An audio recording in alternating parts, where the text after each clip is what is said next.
Guys, ito yung unang punta ng aking kapatid sa Bicol.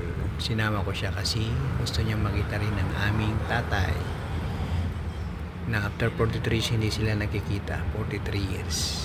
Kasi noong nakarang taon nakapunta na ako sa Bicol, hindi ko lang na video. After 43 years din kami din nagkita noon. Kaya ako unang pumunta sa Bicol noong nakarang taon. Ngayon siya naman, sinama ko siya. Punta kami ng Bicol para guys, dito na kami sa Pamplona terminal ng Ilaville. Mamaya biyahe na kami puntang Bulusan, Sorsogon. 4 na oras na lang, nandun na kami sa Bulusan, Sorsogon. Ayan.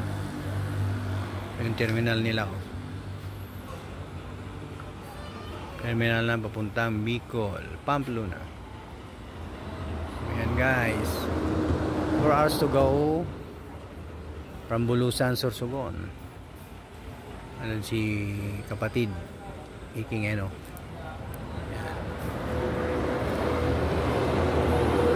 After 43 years, yan, makikita sila ng aming father, first mate in the history. 43 years. And siya. Nandito na kami sa Pamplona guys, mga boss, mga kapamilya.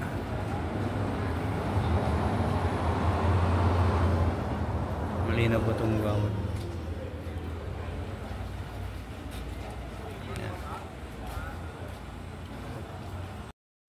Guys, dito na kami sa Bulusan, Sorsogon. Ayan, naglalakad-lakad muna kami dito para bumili ng pagkain sa merienda. Tanghali na kami nakarating dito, mga 9 na ng umaga. Nagsimula kami sa Pasay ng 4 ng hapon, tapos inabot kami ng isang gabi, saka tatanghali na bago nakarating dito sa Bulusan, sa lugar ng aking sweet. Ayan, bumili kami ng bigas saka merienda sa pagkain. Linis ng kalsada nila dito guys sa Bulusan, oh.